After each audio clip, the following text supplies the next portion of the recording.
Salut tout le monde, c'est Jérémy. Aujourd'hui, on se retrouve pour parler du Honor 200 Pro, un smartphone qui a surtout été mis en avant pour sa partie portrait, faite en collaboration avec le studio Harcourt de Paris et qui est connu pour ses portraits de célébrités. Je suis allé au musée Charlie Chaplin près de Lausanne cette semaine, ce qui m'a permis au passage de tester cette fonctionnalité sur les statues de cire présentes et je dois dire que le résultat était vraiment réussi. Alors les portraits c'est bien, mais on va aussi parler des autres caractéristiques de ce téléphone en commençant par voir avec quoi il est livré.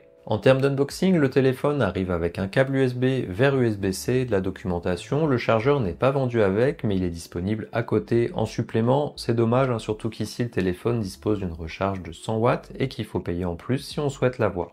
J'ai vu qu'il y avait plusieurs offres en fonction des vendeurs où des fois le chargeur était offert, donc ça dépend un petit peu des cas. Pour le design, le téléphone mesure 8,2 mm d'épaisseur pour un poids de 199 grammes. Il est disponible en 3 couleurs, cyan, blanc et noir. Ici j'ai la version blanche et il a un aspect nacré vraiment joli qui sort de l'ordinaire.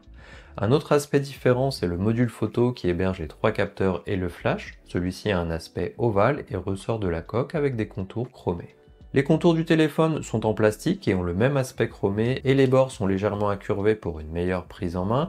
Pour la norme IP, c'est du IP65, il résistera aux éclaboussures et à la poussière, mais pas à l'immersion dans l'eau. Sur le dessus, on retrouve un haut-parleur, un émetteur infrarouge et un micro. Sur le côté droit, les boutons volume et power, rien sur le côté gauche. Et sur le dessous, un tiroir dual SIM, un port USB-C et un haut-parleur pour la stéréo. De façon générale, j'aime bien le design, surtout dans cette version blanche. La version cyan, seulement dispo sur le site, doit être pas mal aussi, car elle a deux aspects différents sur le dos. Pour l'écran, c'est un modèle AMOLED de 6 pouces 78, une résolution Full HD+, de 2700 sur 1224, un taux de rafraîchissement de 120 Hz, du 10 bits, HDR10, l'écran pourra monter jusqu'à 4000 nits en pic, l'écran a de beaux contrastes et a de beaux détails, Dans le haut, on va avoir une découpe pour héberger le capteur selfie et le capteur de profondeur. Pour les options, on pourra choisir la fréquence de rafraîchissement entre dynamique, standard pour utiliser du 60 Hz et élevé pour utiliser du 120 Hz. Pour les couleurs, on peut choisir entre normale ou vive ou encore choisir une température de couleur chaude ou froide. Concernant le déverrouillage, on peut utiliser soit l'empreinte digitale avec le capteur sous l'écran, soit la reconnaissance faciale, les deux sont assez rapides et précis. Vous l'aurez remarqué, mais ici on est sur un écran incurvé, c'est pas forcément quelque chose que tout le monde apprécie, mais dans mon cas, j'ai pas eu d'appui fantôme ou de problème particulier, et surtout ça rend l'aspect du téléphone moins imposant car il fait quand même 6 pouces 78. Pour les caractéristiques, il utilise le Snapdragon 8S Gen 3 et sera disponible qu'en une seule version de 12 Go de RAM et 512 Go de stockage. Pas de possibilité d'avoir d'autres versions sur le site en tout cas. Je vous affiche quelques benchmarks que j'ai fait avec et en termes de puissance, le 8S Gen 3 c'est donc une version allégée du 8 Gen 3 qui équipe les modèles plus haut de gamme. On aura donc des performances en dessous, voire même en dessous du 8 Gen 2 de l'année dernière. Alors ça n'empêche pas d'avoir un téléphone suffisamment puissant pour ne pas avoir de ralentissement en naviguant, en prenant des photos, en jouant au jeu. Je l'ai utilisé sur Call of Duty Warzone Mobile par exemple et ça va très bien sans avoir une chauffe anormale. Pour l'interface, le téléphone utilise macOS 8 qui est basé sur Android 14. Contrairement à Huawei dont Honor est issu, on a bien le support du Google Play et de la 5G, on peut donc installer ce qu'on veut dessus. On a quelques options de personnalisation comme avec la capsule magique qui permettra de faire finalement la même chose que Dynamic Island sur iPhone et tirer profit de la découpe pour la partie selfie. Ça permet d'afficher des comptes à rebours ou encore des raccourcis pour une vidéo YouTube qui sera en tâche de fond. Alors je précise, mais il me semble que Huawei faisait déjà ça avant, mais c'est quand même Apple qui l'a popularisé, on va dire. On peut aussi copier du texte facilement vers une autre appli en restant appuyé dessus et en faisant glisser vers le bord pour aller sur une appli de prise de notes. On peut faire défiler l'écran via des gestes et prendre des captures d'écran, donc pas mal de petites choses comme ça. En termes de mise à jour, Honor s'engage à 4 versions majeures d'OS et 5 ans de mise à jour de sécurité. C'est moins bien que Samsung avec ses 7 ans de mise à jour, mais mieux que sur des modèles milieu de gamme, donc ça dépend un petit peu de ce qu'on a l'habitude de voir. Pour la partie audio, on a de la stéréo avec les deux haut-parleurs présents et le son est assez fort tout en gardant un petit peu de basse et de détails dans les aigus. Pour les médiums et les voix, c'est ok sans être au-dessus du lot et je vous mets un exemple tout de suite.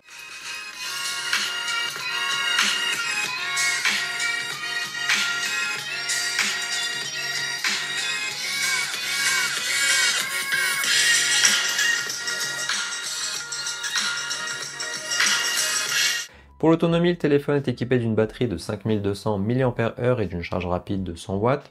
Pour l'autonomie, j'ai utilisé l'application PCmark pour avoir un test automatisé comparable avec les autres smartphones. Et ici, j'ai obtenu 11h45 pour passer la batterie de 100 à 20%.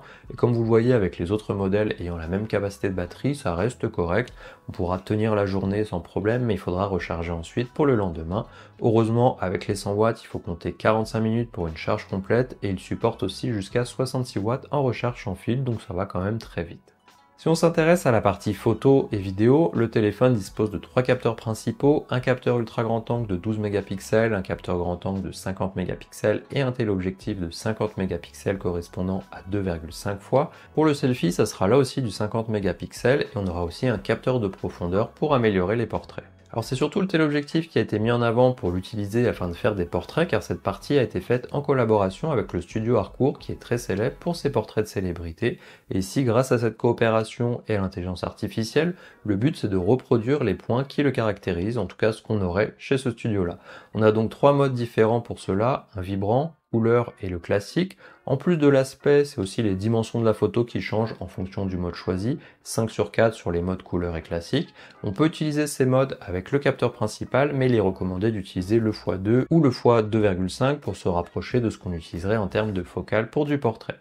Les photos ont de bons détails et la couleur de peau est bien reproduite. Je l'ai beaucoup utilisé donc en allant au musée Charlie Chaplin avec, et où il y avait beaucoup de statues de cire et toutes les photos ont bien été découpées au niveau du contour des personnages. Ça permettait de bien séparer les personnages du fond et ce côté noir et blanc se mariait très bien avec l'endroit en plus et ça gardait surtout un aspect naturel, ce qui est vraiment important là-dessus.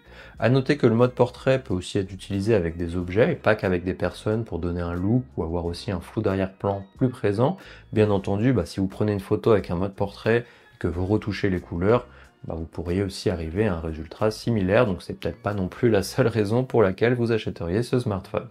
Pour le reste des photos, sur le capteur principal, les photos sont vraiment belles de jour avec de très bons détails. Dans mon cas, j'ai surtout utilisé le mode de couleur vive, mais il existe aussi un mode authentique et un mode naturel de disponible. Le mode authentique augmentera le contraste et rajoutera du vignettage, quand le mode naturel descendra la saturation. Les photos dans des environnements sombres ressortent elles aussi vraiment bien. J'ai pas activé manuellement le mode nuit, j'ai laissé se déclencher tout seul, et on n'a pas trop de bruit dans l'image et les couleurs restent belles. Pour le téléobjectif, lui aussi, il m'a permis de faire de belles images tout en gardant les détails et les couleurs. De nuit aussi, les résultats étaient bons, moins que le principal bien sûr, mais bien meilleur que l'ultra grand angle de nuit.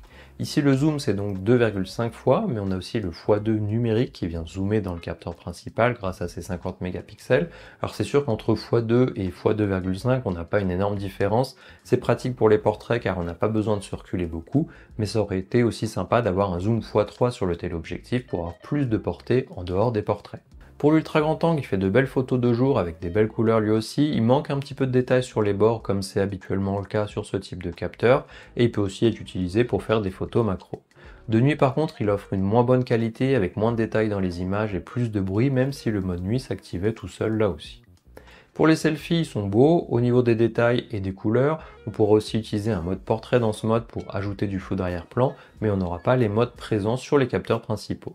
La partie selfie aura 2 modes de zoom, un plus large pour faire entrer plus de monde ou de décor autour, et le mode une fois plus classique.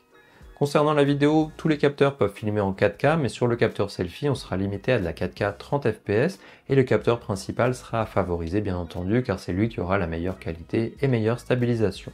Il garde des détails dans l'image, de belles couleurs, la stabilisation électronique permet de cacher les éventuelles vibrations et des chocs quand on se déplace. Le téléobjectif est pas mal non plus, ainsi que l'ultra grand angle, et surtout on peut passer d'un capteur à l'autre sans avoir à arrêter la vidéo. Pour le prix du téléphone, il est vendu 800 €, il est disponible en 3 couleurs, noir, blanc ou vert, mais une seule déclinaison en termes de stockage et de RAM avec ses 12 512. Il y a pas mal de promotions sur le site avec un coupon de réduction, un casque Marshall offert, un bonus de reprise. Je vous laisse aller voir le lien dans la description pour vérifier si ces offres sont toujours en cours. Je vous laisse aussi comparer sur d'autres sites de vente, car par exemple sur Amazon, au moment où je tourne cette vidéo, il est disponible à 630 € grâce à une offre temporaire. Donc en fonction des promotions sur le site Honor, ça peut être plus intéressant si vous avez besoin des accessoires, et peut-être qu'ailleurs ça sera plus intéressant parce que le prix va plus se rapprocher de ce qu'il devrait avoir, on va dire. Pour terminer, c'est donc un téléphone avec un joli design, assez de puissance pour ne pas avoir de problème au quotidien ou même en jeu. La charge est rapide, on a une bonne partie caméra avec un accent mis sur le portrait, mais le reste est bon aussi. Dans les moins, pour en trouver, on pourra noter qu'il n'a pas de certification IP68, pas de zoom aussi puissant peut-être que d'autres modèles, car x2,5 c'est peut-être un petit peu juste en fonction des situations. La découpe selfie peut en gêner certains au niveau de l'écran, et le prix de 800 € est quand même élevé, sachant qu'Honor n'est pas aussi connu que d'autres marques. Mais comme dit avant, soit il est dispo avec des promotions qui font baisser son prix, soit on le trouve déjà moins cher ailleurs, donc à voir si des prix autour des 600-650 € vont continuer à être disponibles, ce qui permet d'en faire un smartphone milieu de gamme vraiment intéressant. Voilà, j'espère que cette vidéo vous a plu. Si vous avez des questions, laissez-les moi en commentaire et on se voit dans la prochaine vidéo.